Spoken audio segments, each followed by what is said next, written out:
Olá, é com imenso prazer que hoje eu apresento, em nome do Centro de Estudos da Mídia Alternativa Barão de Itararé, a primeira live do canal do Barão em 2022, ano que promete muita adrenalina.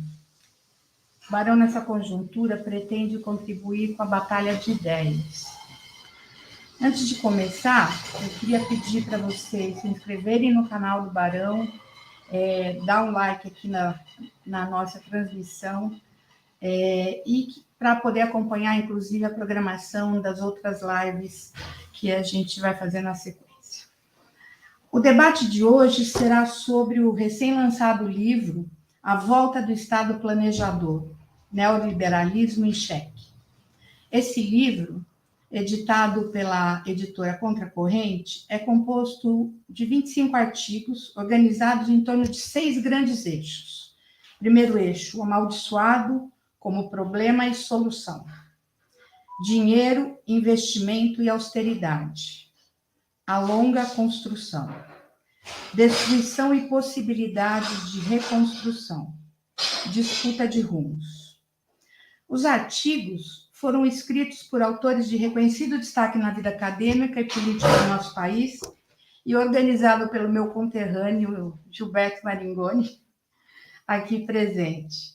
Temos aqui também como participantes no debate de hoje a autora Juliane Furno, cujo texto trata da pandemia e do agravamento das desigualdades de gênero na sociedade brasileira, e o professor Luiz Gonzaga Beluso, responsável pelo prefácio, onde busca dialogar com vozes que, ao longo da história, buscaram desqualificar a experiência brasileira de desenvolvimento, entre outras importantes reflexões. Antes de iniciar, eu quero agradecer os veículos e páginas que também estão transmitindo o debate em tempo real. A Rede TVT, a Rede Estação Democracia, o Portal Vermelho, o Brasil 247 e o Portal do Rosas.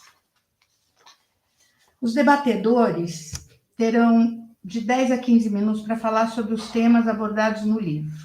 Depois disso, a gente vai abrir para o debate, em que os participantes podem trocar entre si questões ou responder as perguntas vindas dos que estão nos assistindo.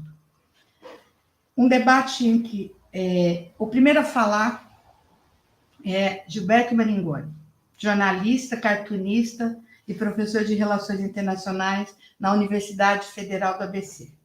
Foi candidato pelo PSOL ao governo de São Paulo em 2014 e integra o Conselho Consultivo do Barão de Itararé e é organizador desse instigante livro A Volta do Estado Planejador, Neoliberalismo em Xeque. Com você, Maringoni. Maria Alice, eu agradeço a você a mediação aqui. Boa noite, professor Beluso, uma honra tê-lo ao lado aqui no debate. Boa noite, Juliane. Eu sempre admiro, sempre assisto os seus vídeos, que você consegue colocar de uma forma extremamente didática, sempre temas complexos.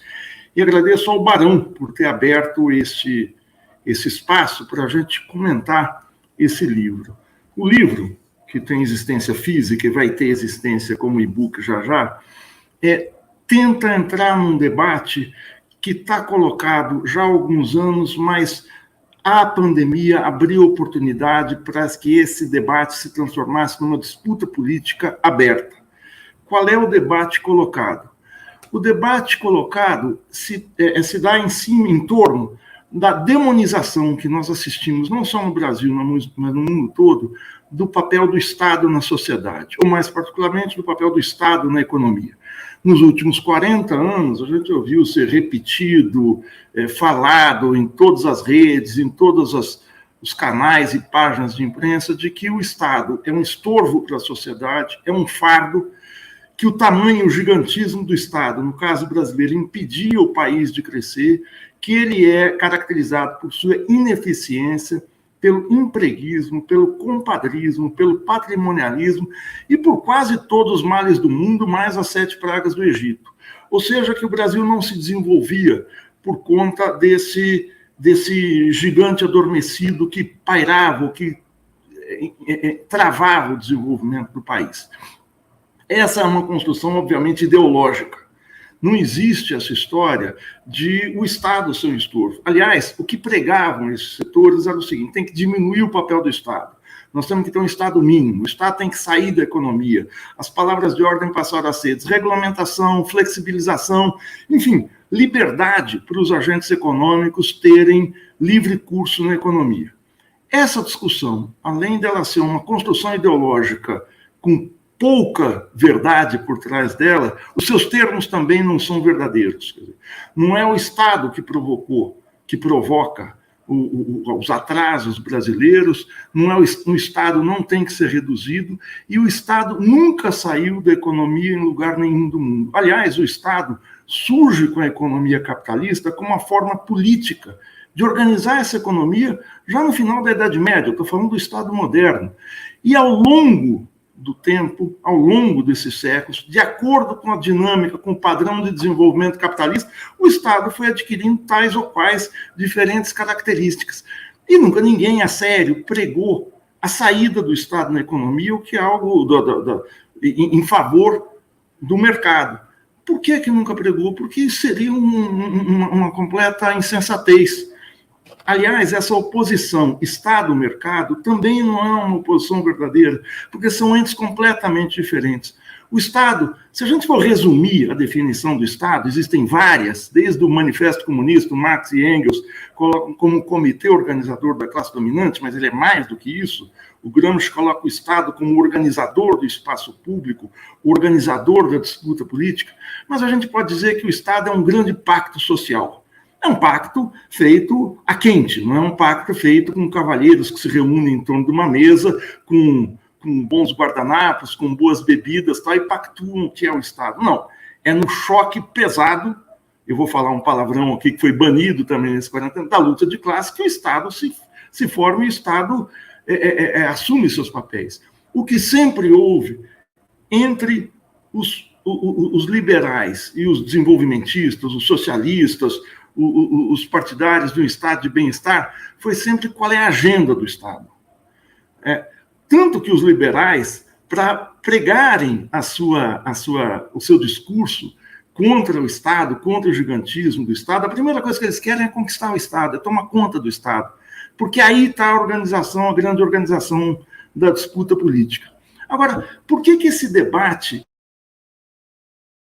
abre uma janela? Nós tentamos, os autores desse livro, dar uma contribuição plural, digo-se de passagem, que as visões não são exatamente as mesmas, mas são todas dentro de um grande campo progressista. Qual é a oportunidade que se abre? A oportunidade que se abre é uma oportunidade dramática, que é a emergência da pandemia. A emergência da pandemia coloca a necessidade do seguinte: como é que nós vamos combater essa peste, para usar a denominação que o Camus usou no seu livro, essa doença que toma conta do planeta, como é que ela tem que ser combatida? Como é que nós vamos debelá-la? E aí se viu mais uma vez, isso é reafirmado, mas agora de uma maneira escancarada, que a pandemia equivale a uma invasão que os territórios, que os países acabam sofrendo. Quem primeiro fez essa analogia não foi ninguém de esquerda, nenhum socialista, nenhum comunista, nenhum gramscista, nenhum Petralha. Não, quem fez isso foi o presidente Emmanuel Macron, 10, 11 dias depois da Covid-19 ser classificada pela OMC como uma guerra, que o combate a ela ensejaria uma guerra. E ele usa uma dúzia de vezes, num discurso de 20 minutos, a palavra guerra, para mostrar que nós estávamos diante de uma situação de pátria em perigo e era necessária uma união nacional, no caso francês, para combater a pandemia. E isso se espalha em vários países do mundo.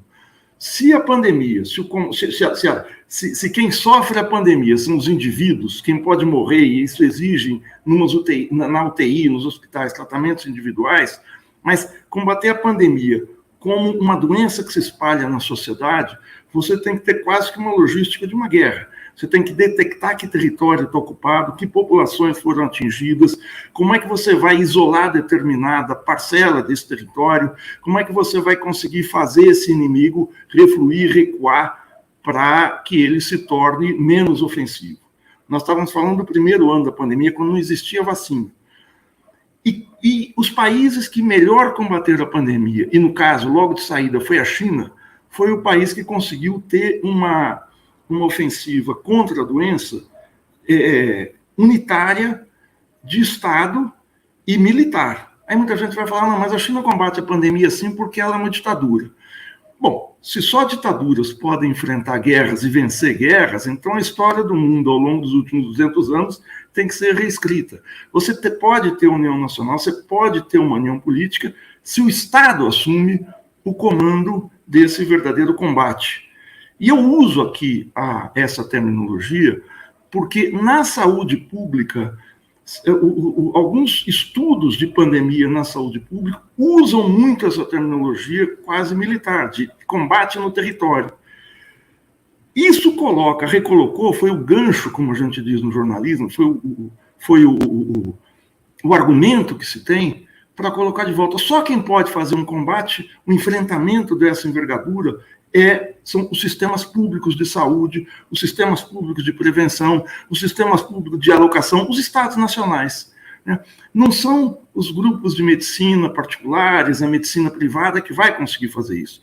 Mesmo na vacinação, embora os laboratórios produtores de vacinas sejam privados, o investimento público neles, nas pesquisas de vacina, e diga-se de passagem, elas foram inventadas, criadas em tempo recorde. Em 10 meses você tinha vacina, algo inédito na história da humanidade, na história da medicina. Ela ensejou um pesado investimento estatal no seu desenvolvimento. Essa abertura do espaço que a pandemia coloca abre espaço para que a gente discuta não só a saúde pública, mas outras áreas afeitas ao Estado.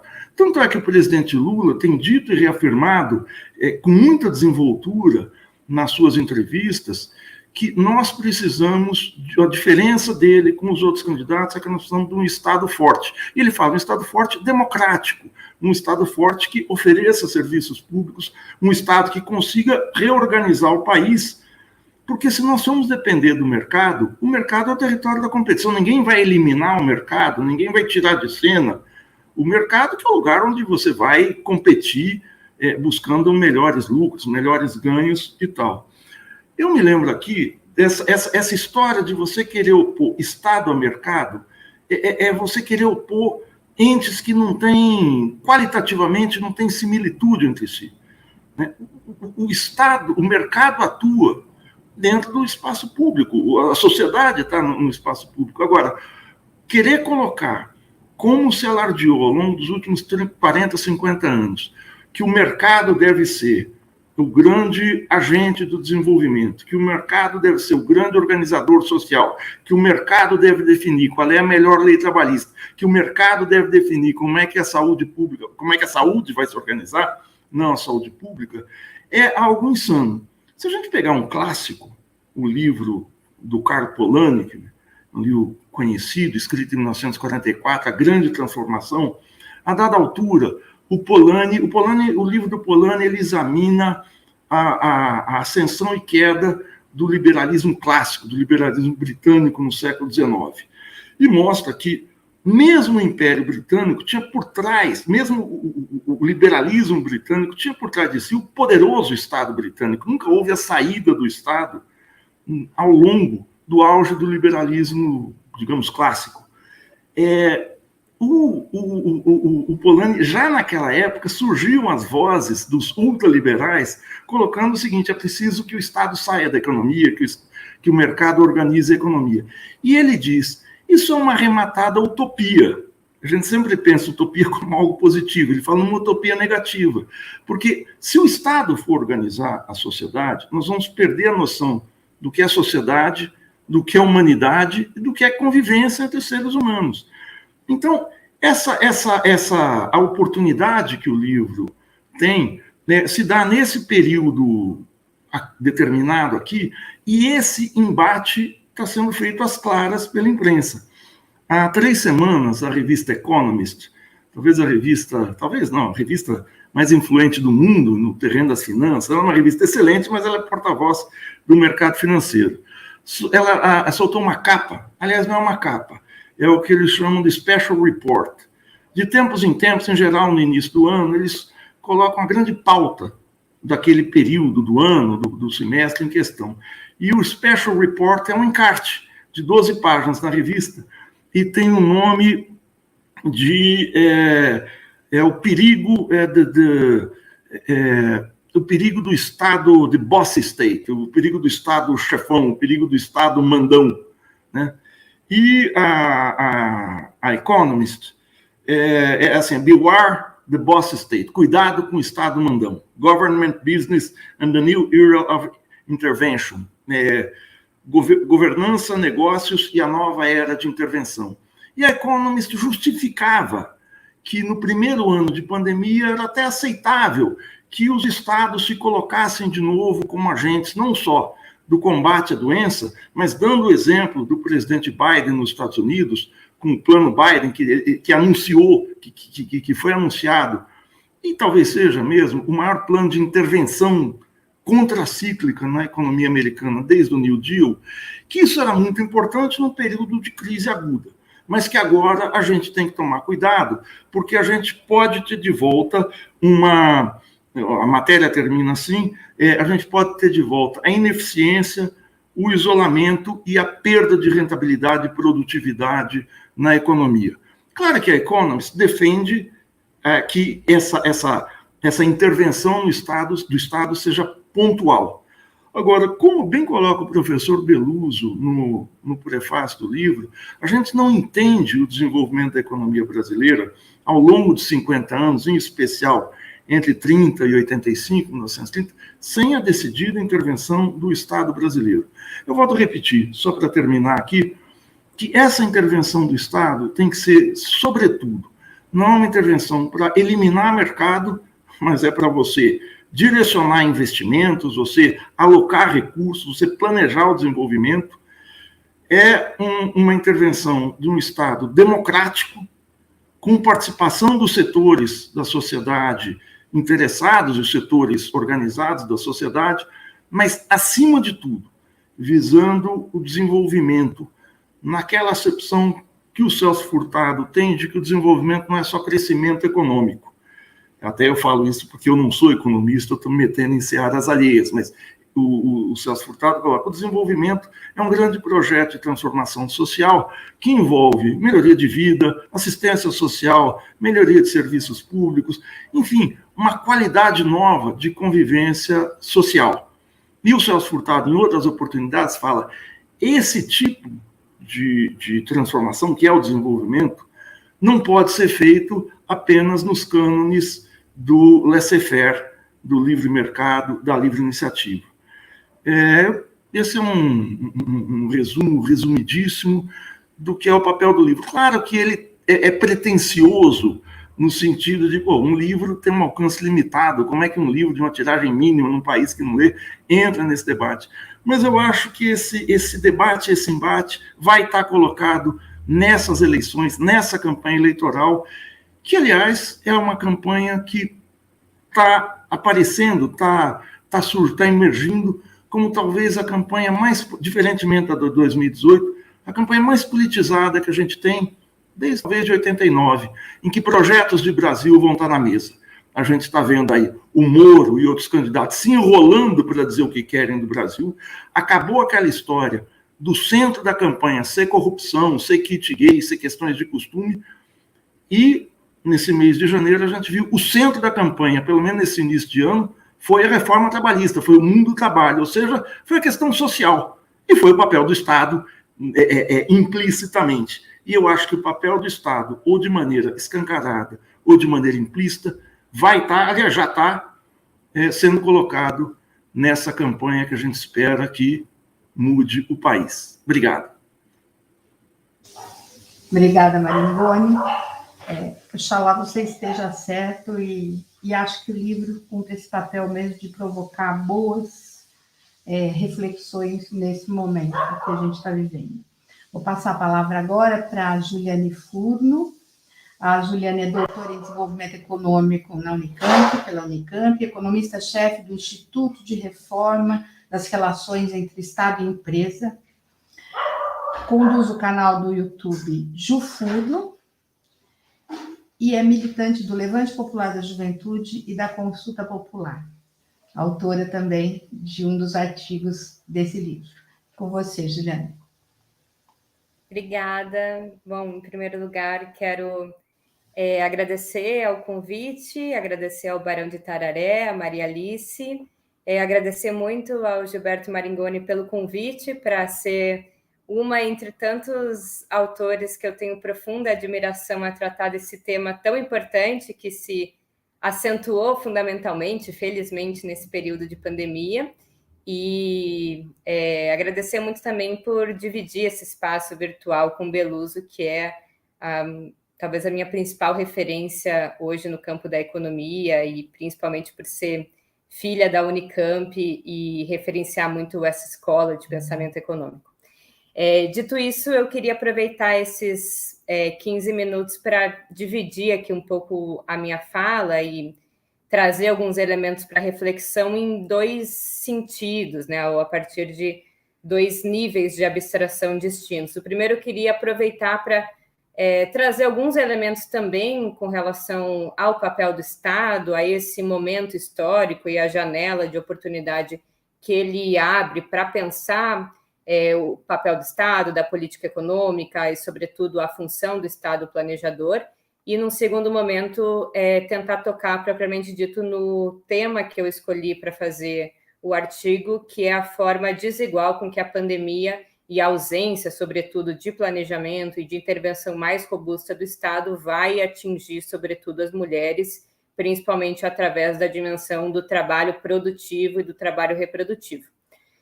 Aí eu peço que avise depois ali o tempo no chat, quando estiver faltando, quando for 10 minutos, para eu não me alongar muito. Enfim, a pandemia, e que já vinha seguida também da crise de 2008, ela tem essa característica de recolocar, né, novamente o Estado e a política econômica no centro do debate, e a partir também do que o Maringoni apresenta no capítulo dele, abrindo uma janela de oportunidade para justamente repensar o papel, né, e, sobretudo, abrir um flanco de questionamento e contestação da forma de organização das principais economias capitalistas no mundo, que é sobre a égide do neoliberalismo. Porque as crises, e aqui sem nenhum tipo de determinismo econômico, mas são a partir das crises que geralmente se processam, né, na estrutura econômica, que se ensejam possibilidades de oxigenação no mundo das ideias, ou seja, a força com que se impõem novas ideias e elas se tornam hegemônicas ou não, que depende, obviamente, da luta política e da correlação de forças, em geral tem nas crises econômicas um elemento, uma fagulha, que abre condições para que se oxigene no campo das ideias uma série de questionamentos, e eu acho que é esse momento que a gente está vivendo. Eu como uma marxista, parto desse legado, né, vamos dizer, filosófico e metodológico de que existe uma prioridade, né, ontológica do real com relação às formas de consciência social. Né? O que isso quer dizer, muito em síntese? É que as ideias elas não florescem e nem ganham primazia sobre o vazio da história, né? Mas sobre uma série de determinações objetivas e concretas que as crises são, de certa forma, um terreno por excelência para isso, né? Elas, de certa forma, aceleram o tempo histórico e forçam uma porta de debate sobre grandes temas que talvez fora delas tivessem muita dificuldade de florescer.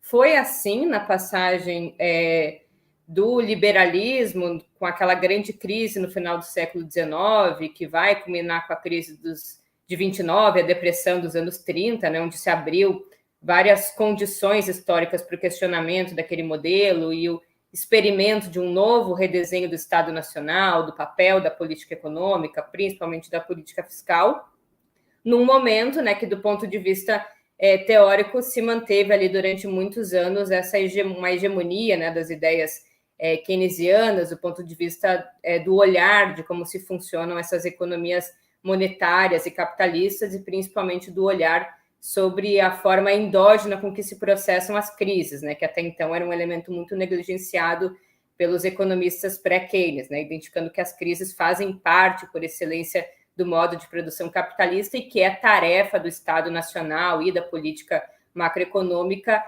atuar principalmente de forma contracíclica, evitando que essas crises se disseminem e atuem na própria dinâmica, reproduzindo o ciclo recessivo. Mas ainda, e isso que é interessante, ainda nos anos 30, quer dizer, ainda sob uma hegemonia bastante acentuada dessas ideias keynesianas, já se começava a processar, do ponto de vista teórico, vários grupos que estavam ali questionando essas premissas do Estado intervencionista como herdeiros daquele liberalismo, mas já logrando uma mudança com relação a uma maior atuação do Estado e da política econômica, que depois a gente foi identificar como os neoliberais, fundamentalmente ligados à liberdade econômica e à estabilidade de preço. Mas veja, em que pese eles estejam teorizando lá nos anos 30, 40, 50, esse conjunto de ideias só vai ganhar predominância e ganhar hegemonia politicamente nos anos 70 pela existência concreta de uma crise. Portanto, eles aparecem, disputam e ganham a narrativa política a partir de uma crise, né? A grande crise de estagflação dessas economias nos anos 70, que vão identificar no excesso de intervencionismo, né, no desvio dos preços naturais, especialmente salários, juros, e no excesso da política fiscal, as causas da estagnação com a inflação daquelas economias. Isso tudo, fiz essa retomada muito breve para justificar por que são nesses momentos que se abrem essas janelas históricas e por que eu acho que nesse momento esse livro é tão necessário, levando em consideração que a gente se situa justamente nessa ofensiva, em alguma medida, né, de um campo mais progressista para pensar e repensar o Estado vindo deste desgaste do que foi desde a crise de 2008, mas, sobretudo, da pandemia, levando em consideração a incapacidade do livre mercado, das forças de mercado, de organizar satisfatoriamente condições sanitárias e econômicas de manter a vida e a economia desses países, levando em consideração a necessidade de uma série de políticas de caráter anticíclico, fundamentalmente de amortecimento desses danos mais significativos. Acontece que, se a gente for levar também em conta um elemento de longo prazo, a gente vive no capitalismo, principalmente no capitalismo brasileiro, um processo de esvaziamento do Estado Nacional já há bastante tempo, que nos deixa cada vez mais esvaziados de instrumento de política econômica que torne capaz, né, o exercício da soberania e da autonomia da política econômica, que nos blinde, né, dessas forças puramente de mercado e sejam capazes de equipar o Estado para que ele atue através, sobretudo, da política fiscal para fazer frente a esses momentos, né? Sem contar aqui o elemento mais de curto prazo, que é a criminalização da política fiscal via teto dos gastos. Existe uma série de outros condicionantes históricos, pelo menos dos anos 80 para cá, para citar o próprio Celso Furtado, que o Maringoni já fez referência. Ele dizia que a nossa construção tinha sido interrompida dos anos 80 para cá e que, a despeito, né, do que foi a industrialização brasileira do período dos anos 30 aos anos 80, de ter reproduzido em grande medida as características do subdesenvolvimento, ou ter se desenvolvido a partir do aprofundamento de uma série de desigualdades regionais e sociais, ainda assim havia um país em construção, porque havia crescimento econômico, havia uma série de possibilidades de inserção internacional no Brasil e fundado na dinâmica do mercado interno. Essas possibilidades vão se esvaindo porque, para o neoliberalismo e essa nova concepção de Estado se tornarem hegemônica, foi condição o esvaziamento da capacidade ou da soberania dos Estados nacionais, e isso fica muito evidente quando a gente fala coisas que hoje parecem palavrões, né, de gente que ficou fora de moda e que hoje parecem aqueles dinossauros que falam coisas que viram quase pecado na economia, como política industrial, como uma política comercial autônoma, como regulação dos fluxos de capitais, quer dizer, coisas que são fundamentais para o desenvolvimento do país e que hoje estão associadas a essa ideia de um Estado excessivamente interventor e de que a modernidade passa por uma integração subordinada na dinâmica internacional, uma inserção passiva na globalização produtiva e o definhamento do Estado com essa capacidade de coordenação e planejamento da vida do próprio capitalismo, né? Para encerrando essa parte, toda a história brasileira, de certa forma, a história do capitalismo como tal, né? E o Maringoni também citou o Karl Polanyi. Se a gente for levar à risca, o capitalismo é tão embrenhado ao Estado que o próprio comércio, o próprio livre mercado é uma construção do Estado, né? Mas isso é radicalmente referendado quando a gente pensa que, para os países subdesenvolvidos, o Estado, em grande medida, cumpriu com requisitos que as burguesias brasileiras, pelo tipo de revolução burguesa, ou pelo caráter dessas burguesias, foram impossíveis de se processarem aqui.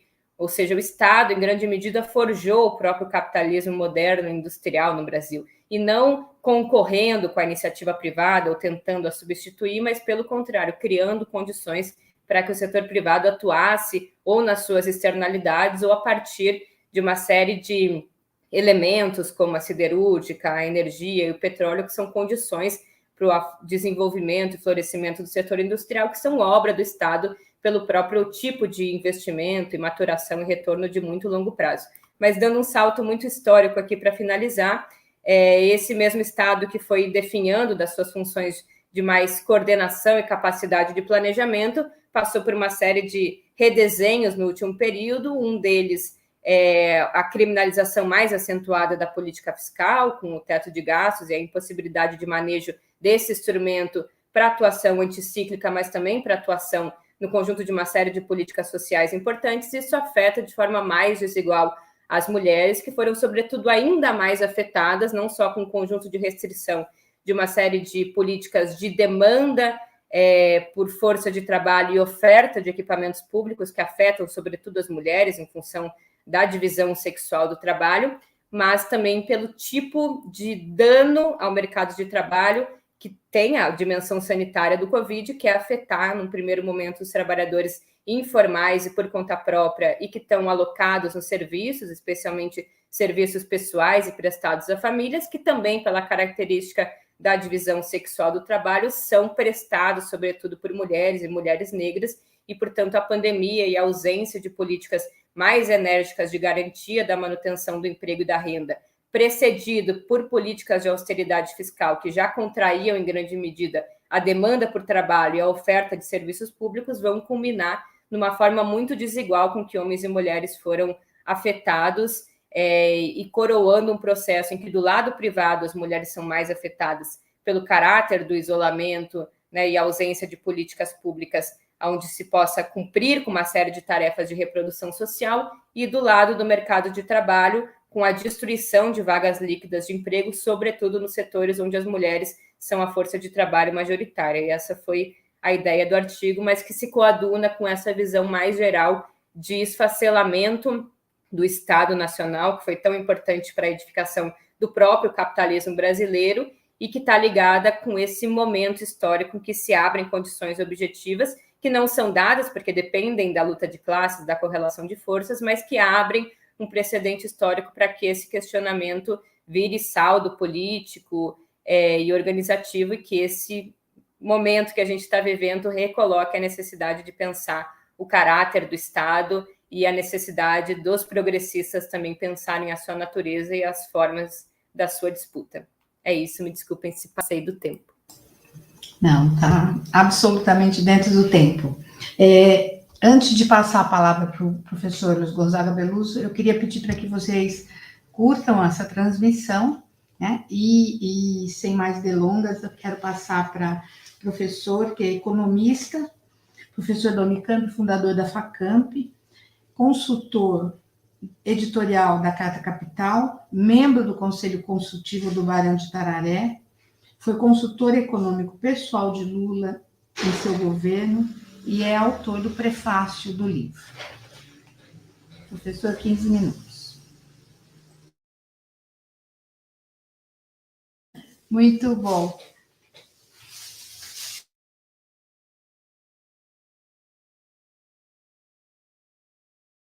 Professor, o seu som está desligado, por favor. Desliguei para não atrapalhar os outros, né? Porque senão fica fazendo barulho. E eu gostei muito das exposições do Maringoni e da Juliane, né? Foram bastante amplas e bastante incisivas em relação à questão, né? Quando eu fui convidado para essa live, né? E eu tenho esse hábito, não sei se é bom ou se é ruim, é voltar aos fundamentos, né, da questão do Estado, né? Eu sei que eu escrevi no prefácio, mas no prefácio acentuei mais o papel do Estado na economia brasileira, no desenvolvimento brasileiro, etc. Mas eu fico muito incomodado, quero dizer a vocês, quando os economistas liberais começam a discutir de maneira binária essa história Estado ou mercado, né? Eu fico muito incomodado, porque isso revela, se vocês me permitem, uma carência, uma precariedade de conhecimento histórico e econômico e social, né, assustador, né? Então, o que eu faço nessas horas é tentar olhar os clássicos que cuidaram dessa questão do Estado na sociedade moderna, no capitalismo, né? E entre eles, vocês certamente conhecem, entre eles eu vou ressaltar o papel do grande Norbert Elias, que escreveu O Processo Civilizador. Aí ele constrói o nascimento do Estado, né? No segundo volume, sobretudo, são 2 volumes, né? A partir do processo civilizador, da mudança dos costumes, né? Dos hábitos, das formas de convivência. E ele mostra de uma maneira muito interessante como isso vai surgindo com uma construção humana, sobretudo uma construção social, né? Ele toma, por exemplo, o processo de monopolização da violência, né? Que nasce a partir de uma recusa de se continuar com o guerreiro como o personagem principal da história, o guerreiro, né, que era o fautor da violência. Então, a substituição do guerreiro pelo cortesão e o surgimento da corte, né, que já está localizada no Estado moderno, né? Estado moderno na sua forma, digamos, mais importante, né? Que é o absolutismo, né? As monarquias que surgem no bojo desse movimento dos costumes e da centralização da violência, não é só isso, da cobrança de impostos, né? Aí você tem o Estado moderno. E a cobrança de impostos, nesse movimento de centralização, de monopolização da violência, da cobrança de impostos, é que surge o mercado. É que o mercado é possível como atividade dos indivíduos, né?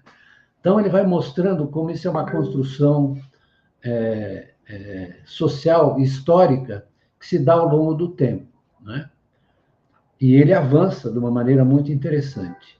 E eu fui olhar também, né, um outro autor que eu recomendo a leitura, além do nosso Norberto Elias, que é o Fernand Braudel. O Braudel, que faz no Civilização, Material e Capitalismo, é uma maravilha aquilo, né? É de uma riqueza impressionante, em que no 3º volume, ele encerra o 3º volume dizendo o seguinte: eu não sei por que os economistas discutem o Estado, a importância do Estado, porque não há capitalismo sem Estado, né? Depois de 3 volumes, o primeiro é o Jogo das Trocas. O livro do Braudel é uma espécie de reconstituição ou reconstrução do capital de uma forma histórica. Outro dia eu ouvi um jornalista chamado Hélio Gasperi, que me perguntou um dia no restaurante se eu não achava que o Braudel estava desmentindo o Marx. Eu falei: filho, você não está entendendo nada. O Braudel está, na verdade, reproduzindo o Marx sob uma outra forma, sob a forma histórica. O Marx, na verdade, ele constrói uma estrutura Quando ele fala em historicidade, não é nada disso que as pessoas pensam. Ele fala de uma determinada estrutura com a sua dinâmica. Essa é a peculiaridade do Carlos Marx, né? Então, e o Brodel pegou isso e desdobrou numa forma histórica maravilhosa, em que ali ele faz surgir o capitalismo da mesma maneira que o Norberto Elias faz, da mudança nas relações, da transformação, que é uma transformação que não é coordenada por indivíduos, é uma transformação que nasce da interação social, da combinação entre das formas de relação entre as pessoas que vão se transformando ao longo da história. Então, é nessa transformação que surge o Estado e o mercado. Quer dizer, o que os economistas fazem é um empobrecimento assustador desse processo de constituição do capitalismo, como relação entre Estado e mercado. Um não existe sem o outro. O que você tem, frequentemente, é exatamente por conta dessa relação entre essas duas dimensões da vida econômica e social, é que você tem conflitos, e você tem, na verdade, distorções e torções. Em vez de distorções, são torções que apontam para um lado e para o outro, né? Vamos imaginar, vamos tratar um pouco do desenvolvimento brasileiro. A gente fica achando que esse ataque liberal ele é de agora. Não é. Em 1944, houve um debate aqui, Simonsen Boudin, sobre o desenvolvimento brasileiro. Não é isso, Juliane? Simonsen Boudin. Sabe o que era o Simonsen? Simonsen era o Roberto Simonsen, presidente da Fiesp. E o Boudin era um engenheiro que se enveredou pelo lado da economia, que era um super liberal, né? E foi um debate muito interessante, porque abriu a visão dos brasileiros para as duas visões que se contrapunham nesse momento. Felizmente, o Roberto Simonsen parece que venceu, não é? E a construção do desenvolvimento brasileiro, quando nós falamos do Estado, nós temos que observar como o Estado organizou isso, como a partir dos movimentos sociais e políticos, etc., o Estado foi se envolvendo nisso, a despeito dos ataques liberais. A imprensa brasileira sempre foi totalmente avessa. É uma espécie de economist de segundo time, né? De quinta categoria. O Estadão, o Globo, a Folha, todos eles se colocaram sempre ao lado das liças, dos embates em que os liberais tentavam afogar e diminuir o papel do Estado brasileiro. Eu sou mais velho, eu nasci em 42, então eu presenciei isso já menino, rapaz, né? A hostilidade em relação ao plano de metas do Juscelino, para não falar do suicídio do Getúlio Vargas. Tudo isso envolvendo esse descontentamento com o papel do Estado brasileiro. Mas o desenvolvimento brasileiro foi adiante, levado pelas forças trabalhistas, etc., que levaram adiante os projetos de desenvolvimento. E digamos o seguinte, né? Depois do golpe militar, eu vou dizer isso que é meio desagradável, depois do golpe militar, o Roberto Campos, que é considerado ele era mais liberal na conversa do que na prática, porque na prática ele reformou e fortaleceu o Estado brasileiro, né? Aí veio uma missão do Fundo Monetário aqui falando para ele fazer uma política agressiva contra a inflação, né? Tratamento de choque. Ele falou, não vou fazer porque eu não vou prejudicar o Estado brasileiro de modo a que ele não possa se movimentar para recuperar a economia. E cá entre nós, o milagre econômico foi movido por uma articulação muito peculiar que você trouxe lá de trás, mas que impulsionou, do Estado brasileiro. Entre o quê? Entre bancos públicos, empresas públicas e o setor privado. O milagre brasileiro foi isso. Assim como o Geisel também usou o Estado de maneira intensiva, só que recorreu ao endividamento externo, e isso foi o grande drama. Bom, eu considero 1980 um marco um momento crucial. Por quê? Porque com a crise da dívida externa, a opinião liberal ela assomou o comando da política e da economia brasileira, né? E isso se acentua, nós temos que dizer, a partir do Plano Real. Aí as pessoas dizem, não, mas o Plano Real não acabou com a inflação? Acabou com a inflação e acabou com o desenvolvimento brasileiro também. Por conta do quê? Por conta da visão que eles tinham, que tinha que tirar o Estado.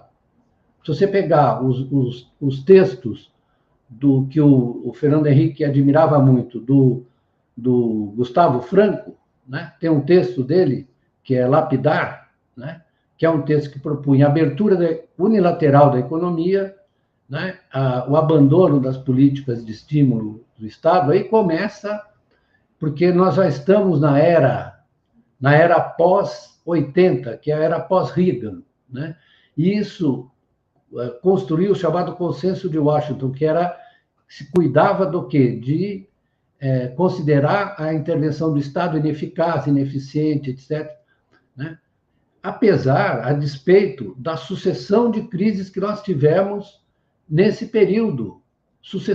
Teve uma sucessão de crises financeiras, porque eles partem do princípio de que precisa deixar a finança livre para que aloque exatamente os recursos.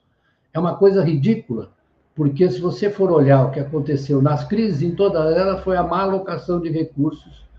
Eu estou aqui sendo bonzinho, má alocação de recursos feitos pelos mercados financeiros. Não preciso falar de 2007 e 2008. Então, aí é que, a partir dos anos 80, que começa a crescer o peso dessa opinião neoliberal, ainda que, como disse a Juliane Furno, nos anos 30, nós tivéssemos o surgimento das visões ultraliberais do Hayek, etc., dos anos 30, já, né, a procura da chamada reação liberal, né, que culmina com o aparecimento desses Walter Eucken e Hayek, etc., se bem que o Walter Eucken foi para a Alemanha e não fez o Lambança, né? Mas o que eu quero dizer é que esse debate não desaparece e não vai desaparecer. Não vamos nos iludir, né? Ele vai estar permanentemente presente nas sociedades, porque ele corresponde a visões do mundo diferentes, a interesses diferentes, né? E o problema é que você não pode eliminar nenhuma vejam só a reforma chinesa. Então, eu vou contar para vocês o que aconteceu. Nos anos 80, os chineses vieram aqui, aliás, isso está relatado no livro da Isabella Weber, que saiu sobre a transição chinesa. Os chineses vieram aqui para perguntar para os brasileiros, para muitos brasileiros, como foi o desenvolvimento do país. E eles, na verdade, de uma certa forma, eles reproduziram, né? Eles reproduziram aquilo que o Brasil fez do ponto de vista da arquitetura institucional do desenvolvimento chinês, né? Que tem uma grande centralidade no controle centralizado pelo Partido Comunista, e o Partido Comunista na China, quem foi lá e quem participou e quem assistiu sabe que as decisões elas vêm de baixo para cima e vão de cima para baixo, né? Depois que elas chegam no Comitê Central e que são decididas, mas elas vêm de baixo, assim como o Xi Jinping veio de baixo. É assim que acontece lá. Então, isso está mesclado com a sociedade, por dentro. O sujeito pode dizer que é ditadura. Aliás, o Fernando Henrique, voltando da China, me disse que o pessoal não entende direito, que ele não viu ditadura nenhuma. Ele viu, na verdade, uma forma de convivência que é diferente. Mas eu não estou aqui para sugerir que nós devemos imitar a China. Eu estou dizendo que é uma forma de constituição da economia, que o pessoal fica discutindo se é capitalismo de Estado ou socialismo de mercado. O pessoal gosta de dar nome às coisas, né? Por que ele não escolhe um nome melhor para as filhas, em vez de ficar escolhendo um nome, se é socialismo de mercado ou capitalismo de Estado? Isso é um negócio de falta de imaginação. É um sistema econômico que usa o mercado e, ao mesmo tempo, tem no Estado um coordenador importante, reproduzindo o que foi feito aqui no Brasil, sem que a gente tivesse procurado nome nenhum. Aí veio o pessoal liberal, estatização, um desastre, etc. Eu sempre digo que, e escrevi no prefácio, que o nosso amigo Gustavo Franco escreveu que aquilo foram 40 anos de burrice. Ou seja, a burrice que tirou o Brasil do bicho do pé, da hemoptise, né? E que urbanizou o país, que industrializou. O Brasil foi o país mais industrializado entre os países emergentes. A gente precisa repetir, porque as pessoas não sabem. No final dos anos 70, o Brasil tinha todos os setores aqui. Tinha todos os setores, era um estado da arte o Brasil. Depois nós fomos perdendo e não conseguimos acompanhar o que surgiu depois. Que esse é o grave da desindustrialização brasileira. Então, é muito doloroso nós observarmos esse primarismo do debate brasileiro hoje, em que as pessoas acham que tem que opor Estado e mercado, né? É a visão binária, porque essas inteligências são inteligências binárias, que não entendem que é um ecossistema, desde sempre no capitalismo. Aí eu sei, não, mas os Estados Unidos, se as pessoas querem saber, logo depois da Guerra de Secessão, teve uma figura chamada Alexander Hamilton, certo? Que escreveu o relatório das manufaturas, defendendo a proteção para a manufatura pelo Estado da manufatura americana. E os Estados Unidos foram, é só pegar o livro do Paul Bayrock, foram o país mais protecionista do mundo até o fim da Segunda Guerra Mundial. Mais protecionista. Proteção da indústria americana, feita pelo Estado. Então, não me venham com essa conversa. Isso é ignorância histórica. Desculpe eu estar tão irritado, porque vocês estão fazendo eu perder o jogo do Palmeiras, eu tenho que falar essas coisas, né? Então, vocês desculpem, mas eu tenho que dizer essas coisas, porque o debate aqui está muito... E por isso que esse livro é muito importante. Eu não estou falando para agradar ninguém, não. Eu li boa parte do livro no PDF que eles me mandaram, o físico chegou hoje, mas eu quero dizer que o livro é muito importante, tem contribuições interessantíssimas, muito valiosas, e, na verdade, ele é multifacetado do ponto de vista das questões que ele aborda. Então, eu queria deixar essa mensagem aqui, eu vou ter que sair um pouco antes, não é por causa do Palmeiras, não, que eu tenho que resolver outras coisas, mas eu quero deixar essa mensagem aqui de que nós devemos procurar manter essa participação no debate para evitar que ele seja aparelhado por essa gente que tem essa visão tosca, binária, ahistórica, e sem nenhuma reflexão. Outro dia eu vi um artigo do Samuel Pessoa, desculpa, falando sobre os 30 anos gloriosos, que, aliás, são o período do pós-guerra na Europa e um pouco nos Estados Unidos, né? Não é tão intenso nos Estados Unidos, mas na Europa é muito importante. E aí me veio a lembrança de um documentário do Ken Loach. Vocês sabem quem é o Ken Loach, né? Aquele cineasta inglês. Ele escreveu um documentário lindíssimo, aliás, fez outro aqui recentemente, sobre o emprego precário, né? Não sei se vocês viram, mas ele fez um documentário chamado O Espírito de 45, que ele está falando do desespero que era viver na Inglaterra sem um sistema de saúde público e como, na verdade, o Attlee e os trabalhistas que foram eleitos construíram o National Health Service, que, aliás, inspirou o nosso SUS, né? Que é um sistema público de atendimento, né? Assim como a participação dos trabalhadores nas negociações salariais, que isso se espalhou pela Europa, é o chamado capitalismo contratual.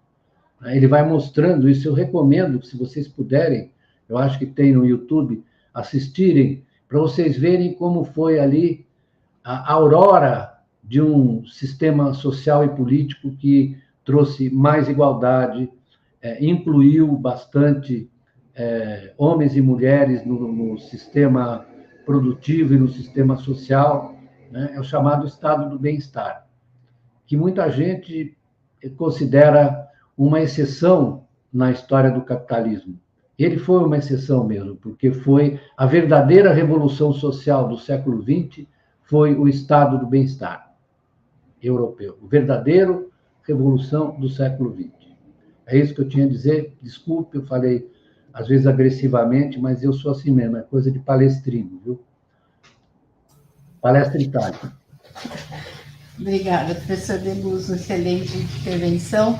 Olha, estamos aqui com um livro. Esse livro, eu acho que está aqui, Editora Contra a Corrente. Já está, dá para comprar online, né? Recebi ontem também. Nós vamos passar agora para questões que surgiram já e vou pedir que vocês se manifestem a partir delas.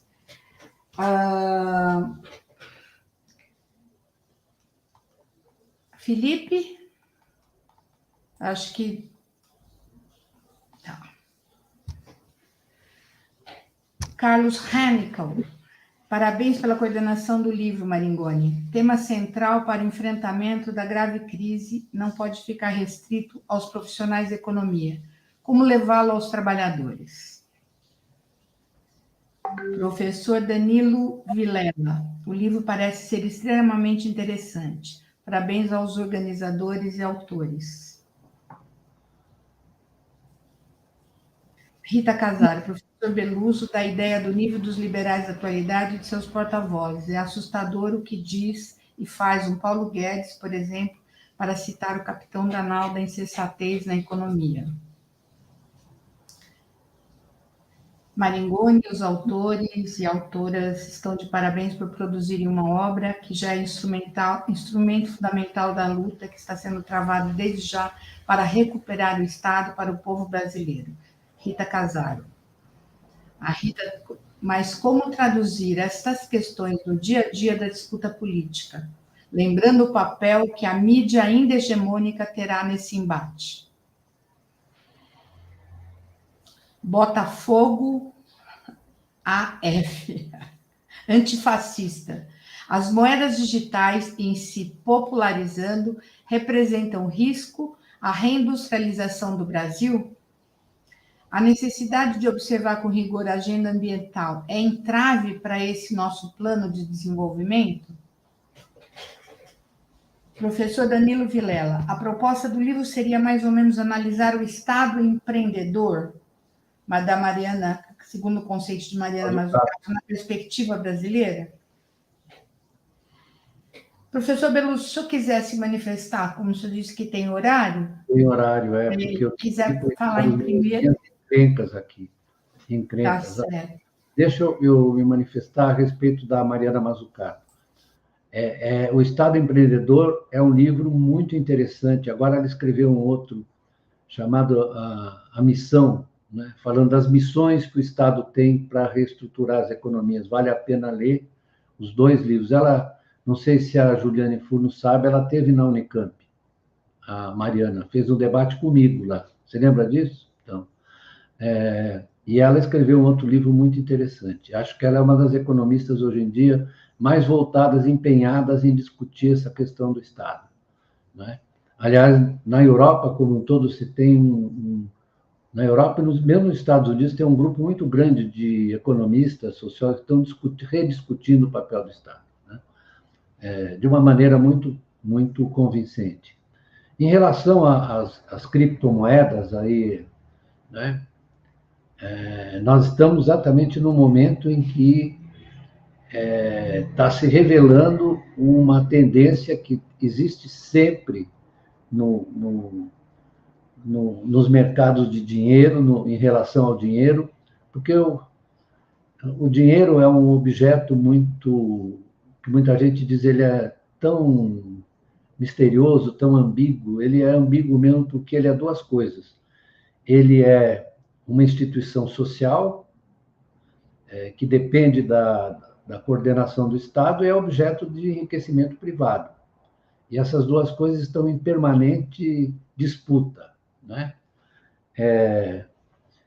Como, em geral, o pessoal do mercado financeiro, por exemplo, se indispõem contra qualquer ação do Estado que signifique desejo de emissão monetária, isso quando você não tem crise, né?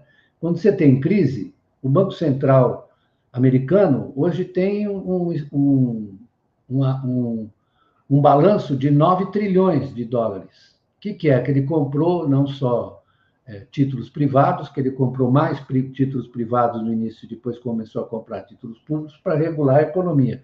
Foi uma intervenção brutal do Estado, né? E quem tiver curiosidade pode ler o livro do Ben Bernanke, de memórias dele, falando sobre as convicções que ele tinha antes da crise e depois que ele reconheceu que o papel do Estado era fundamental para estabilizar aquela economia, né? Então, esse negócio dos bitcoins, o Bitcoin é um ativo financeiro de grande risco pela flutuação que ele sofre quase que diariamente, né? E tem gente que acha que vai virar uma moeda. Como é que vai virar uma moeda se você tem vários bitcoins? Qual é o bitcoin que vai ser aceito? Qual é a moeda digital que vai ser aceita? O que está acontecendo no mundo inteiro é que os estados estão criando as suas moedas digitais. Veja o que está acontecendo na China. Mas não só na China, tem uma discussão muito forte, muito intensa nos Estados Unidos para você criar também o que é a moeda digital. Porque aí vem outra coisa, outro negócio que me deixa preocupado, que é a dificuldade de abstração que as pessoas têm. O que é a moeda? A moeda é um conceito abstrato, porque ela é a medida indispensável das transações, ela é a forma de acumulação de riqueza. Como é que você calcula se uma empresa é melhor que a outra pelo balanço? Pelo que está registrado lá no passivo e no ativo, né? Então, e isso é uma coisa da qual ninguém pode fugir. E como é que você pode ter uma moeda que não seja comandada pelo Banco Central e pelo Estado? A confiança da moeda é criada a partir da ação do Estado, né, que tenta estabilizar, deixar que ela flutue menos, etc., a moeda fiduciária. Então, não há nenhuma possibilidade de você criar uma moeda privada. Isso é uma ideia do Hayek, que queria criar uma moeda privada, que seria escolhida entre as várias moedas emitidas, né? Evidentemente, é uma insensatez. O Estado já fez isso desde a criação dos bancos centrais, né? No século XVII. Então, aí também tem um problema de ignorância histórica. Você desculpe eu estar falando isso, mas é que precisa, né? Porque precisa explicar que certas coisas são meras conjecturas que não vão se realizar. Então, é isso que desculpe, eu não sei se eu respondi, mas é isso que eu queria dizer. Eu vou ter que pedir licença para sair, que eu vou ter que cuidar de coisas aqui não muito interessantes, muito menos interessantes do que a nossa live, viu? Pode crer. Muito obrigada pela sua participação, professor. Imagina. Eu que agradeço. Tchau. Tchau. Juliane, você quer falar agora um pouquinho? Pode ser. Vou seguir no gancho do Beluso. Esse livro da Mariana Mazzucato, que inclusive tem um outro também que eu deixo de sugestão, chama O Valor de Tudo, é um debate sobre financiarização muito legal e também sobre o papel do Estado na criação de valor. Não é exatamente a proposta do livro, porque, veja, a ideia de Estado planejador, ele envolve muito mais do que a dimensão do Estado empreendedor, embora essa seja talvez a parte crucial do Estado planejador, mas podemos dizer que é uma delas.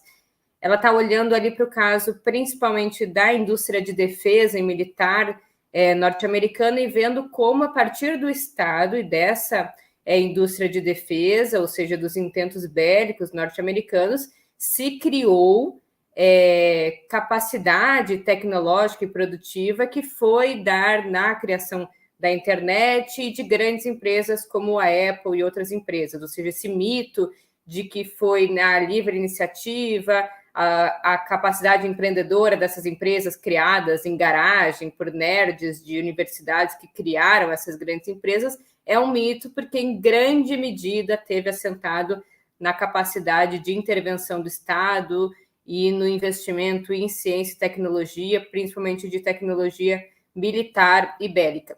Mas veja, aqui nós estamos olhando uma das funções de planejamento de um Estado nacional, que é planejar a capacidade de investimento, e, sobretudo, pensando em economias subdesenvolvidas e periféricas, que, como eu falei, não podem contar com burguesias nacionais de vanguarda do ponto de vista da coordenação do investimento, sobretudo esse que demanda mais recursos e que tem maturação de longo prazo. Então, o Estado, nas economias subdesenvolvidas, tem ainda muito mais necessidade de desenvolver essa faceta empreendedora. Mas não só isso, o Estado planejador, ele também está envolto na capacidade de pensar que setores que têm capacidade de investir, que não ele próprio, mas que vai estar dentro de um guarda-chuva mais geral de coordenação, e mesmo o desenvolvimento de outros setores, como políticas públicas universais, políticas de garantia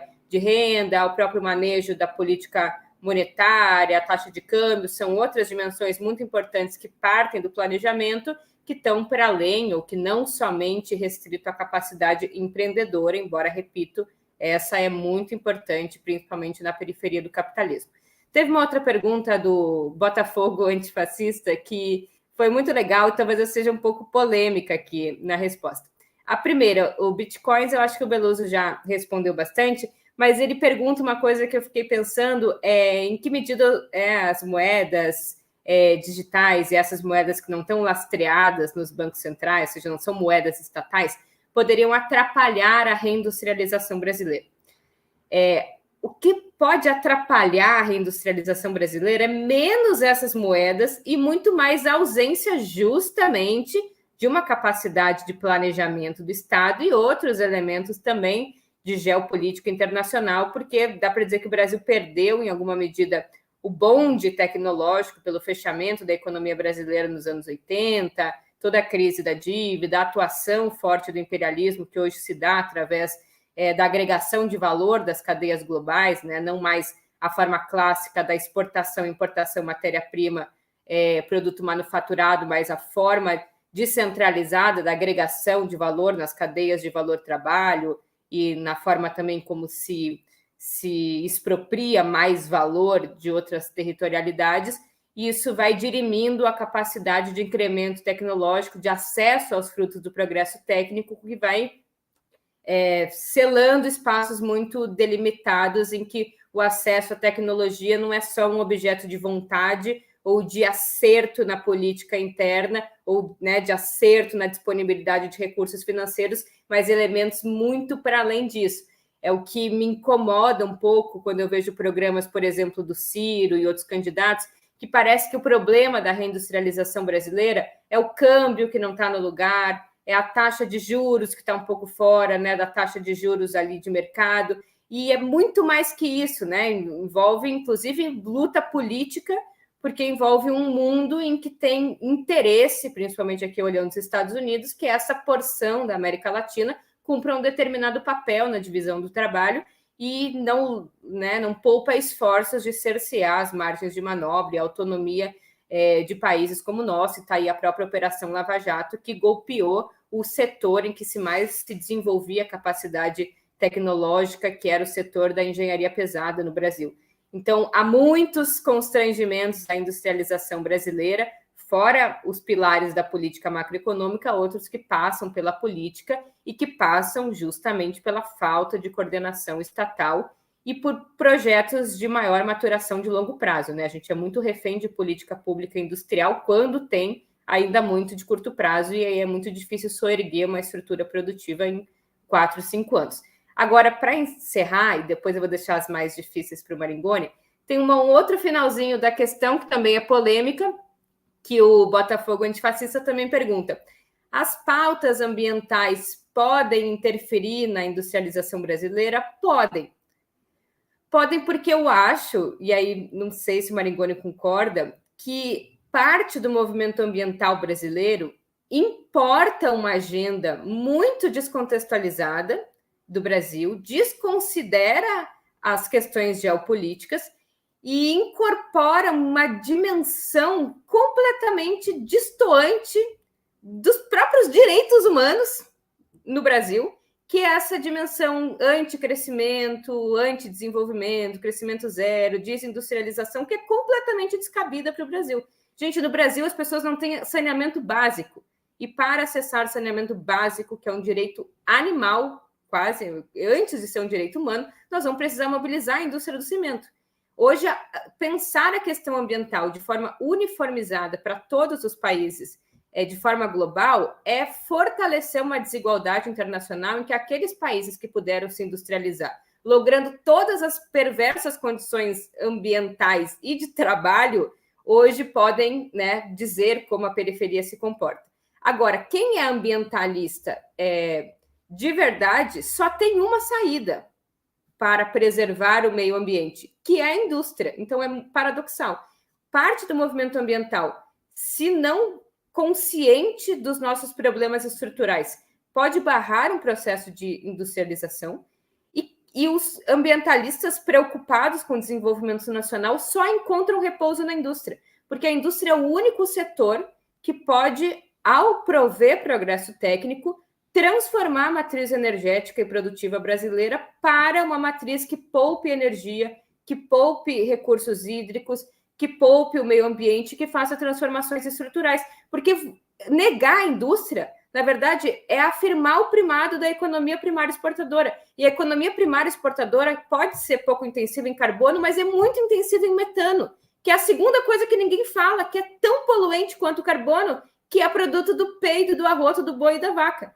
Então, fora da indústria, a gente também está condenado a problemas ambientais gravíssimos. E é a indústria, porque ela concentra o progresso técnico, que vai conseguir pensar ônibus menos poluente, mudança na matriz energética, empresas que poupem, que tenham um tipo de armazenamento de água e que sejam capazes também de solucionar problemas do Brasil. O Brasil precisa crescer, porque o Brasil tem um problema estrutural de desemprego, de acesso a condições de dignidade humana, de saneamento e de vários outros elementos que têm que ser resolvidos. Para isso tem que ter Estado, temos que equalizar a questão ambiental com a questão do desenvolvimento, e para isso nós precisamos passar por uma indústria, e só se industrializa um país como o Brasil com um Estado com capacidade de planejamento, porque o livre mercado não vai alocar suas forças em atividades que não são lucrativas no curto prazo, mas são fundamentais, inclusive para a melhor adequação às melhores práticas ambientais, que, repito,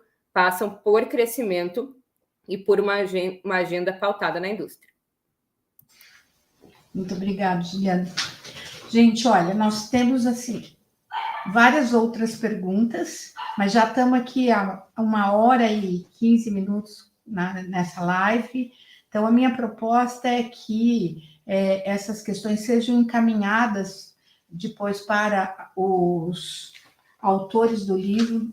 Acho que, inclusive, algumas dessas questões podem ser respondidas com a leitura do livro. Eu tenho certeza que vai bombar depois dessas pílulas que foram apresentadas hoje aqui em relação à necessidade do debate. Antes de passar a palavra para o Maringoni, que eu já vou pedir para fazer as considerações finais, responder e fazer as considerações finais, eu gostaria só de informar que a nossa próxima live, na próxima terça-feira, dia 8, terá como tema Reforma Trabalhista na Berlinda. Como resgatar o país da legislação que precarizou o trabalho, cassou direitos e tentou anular a ação sindical, contando com amplo apoio da mídia. Nós vamos contar com a participação da Giovânia Moreira, do Toninho do Diap, do Clemente Gans Lúcio e da Ana Georgina Dias. Maringoni, com você. Abre seu microfone. Peraí. Está aberto. Está aberto, você está me ouvindo? Sim, Alô? agora estou. Estava fechado antes, alguém abriu, acho, no estúdio. Tá. Não, eu estava ouvindo a fala da Juliana e estava assim torcendo, falei, pô, boa, Juliana, você colocou o tema bola em campo, essa questão do movimento ambientalista. Mas eu quero começar por um tema que foi colocado pelo Carlos Hannickel, que é como é que nós vamos traduzir esse livro em termos populares, em termos palatáveis e tal. Evidentemente, o livro, ele, pela própria tiragem, pelo próprio acesso que o livro tem na sociedade brasileira, eles são grandes teses, né? E aqui a gente tem que tentar não ficar repetindo teses, mas aplicá-las, né? A grande aplicação do papel do Estado no Brasil de hoje é descriminalizar, a Juliana usou essa palavra na primeira intervenção dela, a política fiscal. Traduzindo isso para o português, é o seguinte: gastar, investir, não pode mais ser crime. No Brasil, corte de gastos virou um valor em si. Então, os candidatos a presidente da República sempre se apresentavam nos debates, não só a presidente da República, mas o governo de Estado.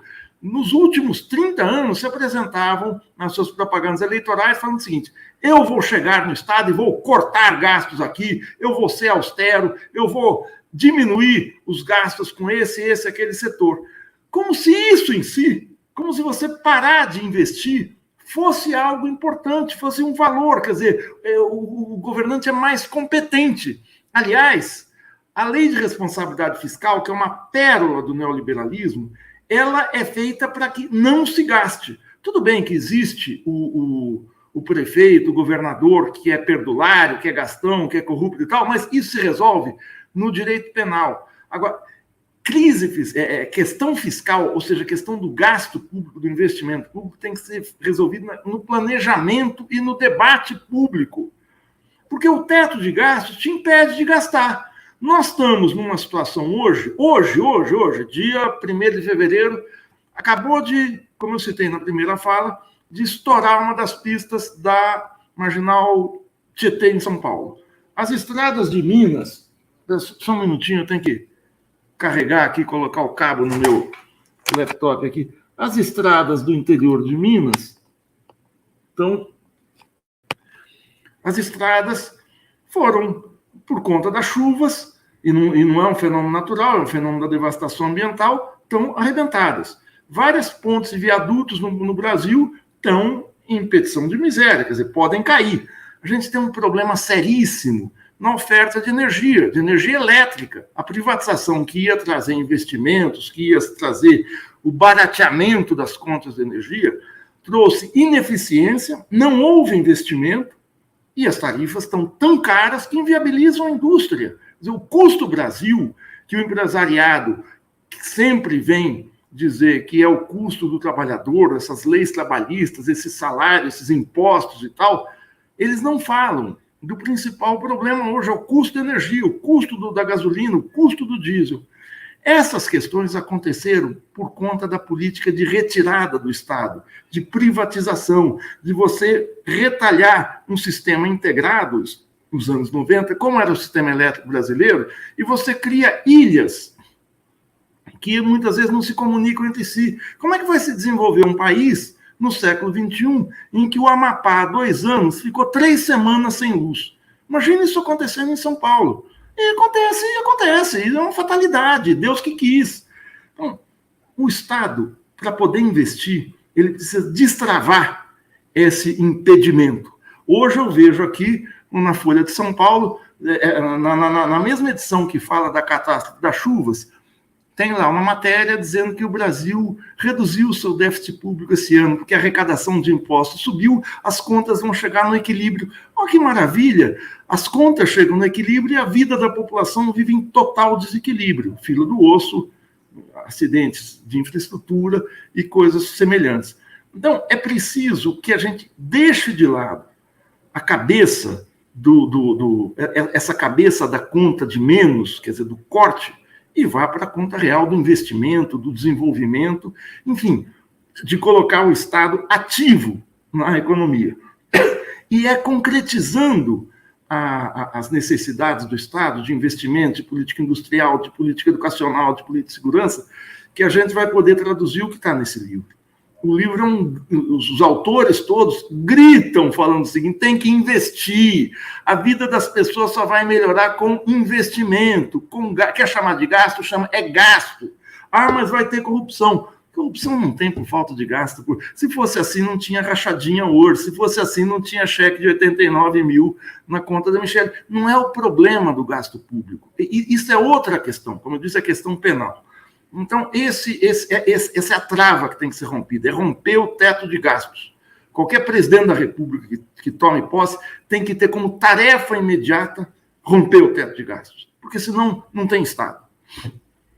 Segunda questão da Mariana Mazzucato, Beluso e a Juliana já falaram, eu vou falar rapidamente. O livro da Mariana Mazzucato foi lançado aqui no Brasil em 2014, e eu acho que o lançamento foi mais ou menos concomitante com na Inglaterra. Acho que, você me corrija aí, Juliana, é 2013, 2014, mas ele é no rescaldo da crise de 2008. Talvez seja um dos livros mais expressivos e de maior repercussão desse rescaldo, ou seja, no vácuo da crise. Por quê?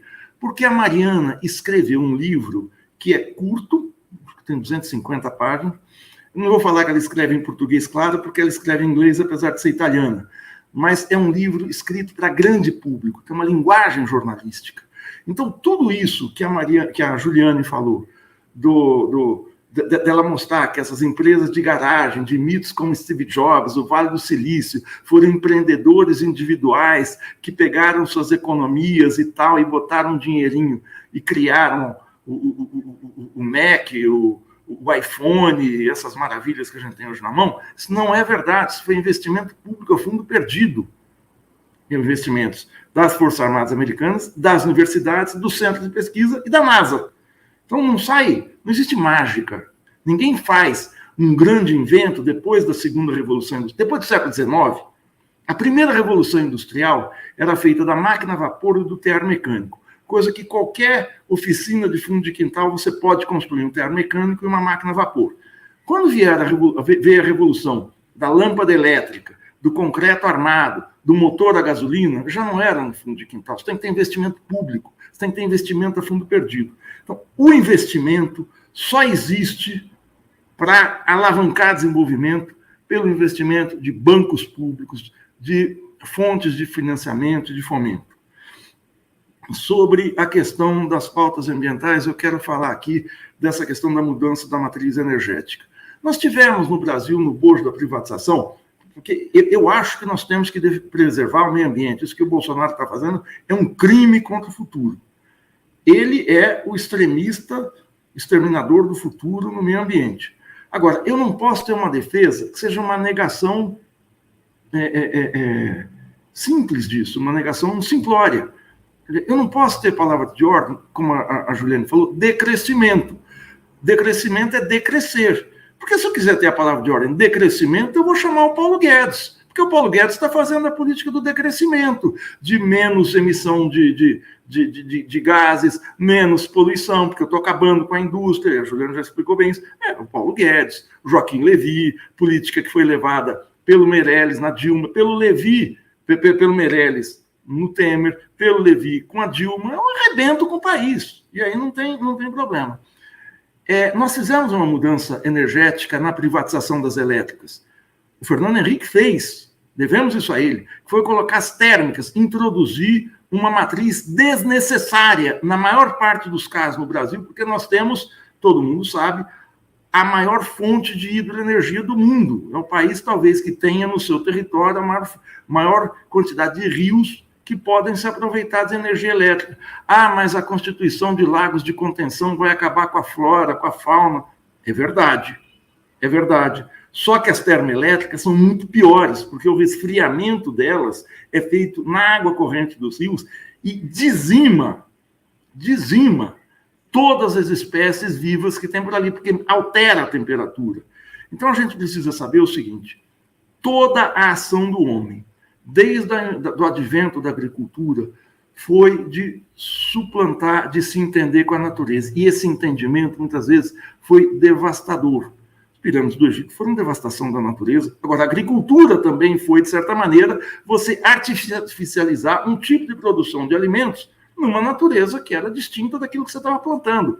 A implantação de maçã, de kiwi, de outras frutas aqui em solo brasileiro implica uma mudança na natureza brasileira. O que precisa ser estudado é o nível de agressão, porque se eu for simplificar, eu não faço absolutamente nada, nem o aumento de produção de alimentos. Então, eu acho que nós temos que ser radicais defensores do meio ambiente, mas radicais defensores da humanidade, da interação com o meio ambiente. Isso não é uma janela para a devastação, não, mas é uma janela para o desenvolvimento, que implica essas questões. Nós estamos tendo desindustrialização e estamos arrebentando com o meio ambiente, aliás, sem indústria, né?